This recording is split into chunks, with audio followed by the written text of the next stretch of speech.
Hi, my name is Sean Barron. I am a proud principled Republican, and I've come to the conclusion that I cannot vote for Donald Trump. I'm going to do this election is I'm going to vote for Joe Biden at the top of the ticket, and I'm going to vote for Republicans all along the bottom of the ticket. Today I was watching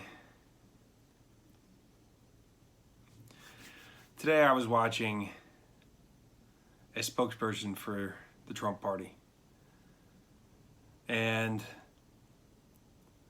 where most people would wear an American flag pin on their lapel, this individual was wearing a Trump pin. And this is something that I have seen and something I don't like. I joined the Republican Party because I believe in principles. I believe in ideals. I believe in certain values. I didn't swear allegiance to the Republican Party. I didn't swear allegiance to Donald Trump or an individual man. I swore allegiance to ideas, to values, to principles. When I look at Donald Trump, I don't see those values. I don't see those principles. I don't see those ideas.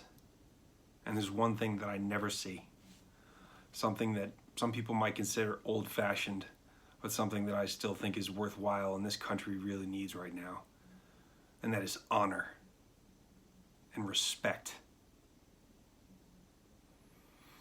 I'm a proud, principled Republican. I do not see my values reflected by the man at the top. I don't recognize his values.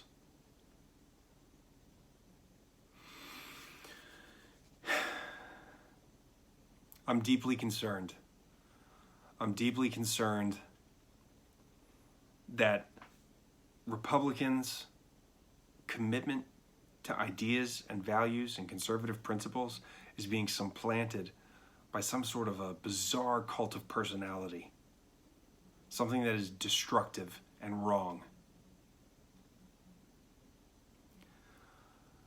You know, as a principled Republican, when Donald Trump was elected, I said, let's give him a chance. I supported him. I voted for him. I said, you know, maybe he's rough around the edges, but he'll grow into the office. Maybe he's not the most moral person, but the people around him, the Republicans around him, I respect them. I believe in them. They can temper his ego. They can guide him. And one by one, I watched these good men and women who I respected tremendously and believed in to guide the president. One by one, I watched them either get fired and humiliated by the president or resign in protest of something terrible that he was trying to do or did. He's not growing into the office. He's not being tempered by the people that surround him. He doesn't reflect my values, my morals. He doesn't embody the discipline and respect and honor that I expect from a Republican candidate. And I can't vote for him. I just can't vote for him again. I gave him every chance. Every chance. I made excuses for him. I covered for him. I'm done. I'm done doing that. The man has no respect, no decency, no honor. He doesn't embody my values or my principles or the ideals that I believe in. And I'll tell you this. When people choose to defend this country or serve this country in some way, they're ordered to swear allegiance to the Constitution, not to the man in office. I joined and caucused with the Republican Party because these are people who have similar ideas to what I believe in. We have similar principles. We have similar goals. We didn't swear allegiance to the party.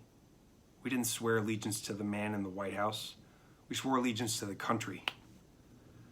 And that's why, as a principled Republican, I have to put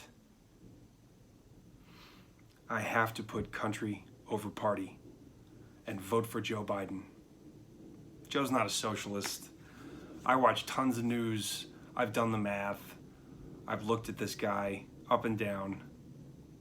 He's not a socialist. He's not Bernie Sanders. He's not Elizabeth Warren. He's not AOC. He's a decent, honorable man who has a history of working across the aisle. And after thinking about this and analyzing this and agonizing over this, this lifelong Republican is voting for Joe Biden at the top of the ticket. Because Donald Trump is that bad. He's that dangerous. You know, right now he's on his best behavior, and that should scare you. Because in the second term, he will not listen to anyone around him. He won't pay attention. He won't be modified. He won't listen. He will do whatever he wants to do. You will see all of the horrible, terrible things that he did in the first term. It'll be that times 10. He won't listen to advisors. He won't listen to experts. He won't listen to anyone. He will do whatever he wants to do, and that should scare you. Joe Biden is a good, safe alternative. He's not a socialist. He's not crazy. He's a grounded, intelligent man who has the ability to work across the aisle and do things that are bipartisan. And this lifelong Republican is going to be voting for Joe Biden at the top of the ticket, and then I'm going to vote for Republicans all the way down the bottom of the ticket. And if you're a Republican like me, and you look at that man, and you don't see your values, you don't see the principle, you don't see the discipline and respect and honor that you would come to expect from someone calling themselves a Republican, you're not alone. I agonized over this decision. I really did. I did the math, and I decided to put country over party. Donald Trump is bad for America, and America is what I care about most. More so than party, more so than some sort of misguided loyalty to the man in the office. I encourage other people to speak out. I know there's a lot of Republicans who feel the way that I do, but feel like they can't speak out because they don't want to receive any kind of backlash or criticism. I would encourage you to not stand by and allow history to happen all by itself. Our democracy demands that we stand up and participate, which means you got to stand up, you got to speak out, you got to say something or find small ways to resist. There have been so many people, good Americans, who have resigned in protest over the behaviors of this president. And I got the message finally. This guy's bad for our country. He's in it for himself. And this Republican is voting for Joe Biden at the top of the ticket. And Republicans all the way down. Thank you very much. I encourage you to speak up and speak out.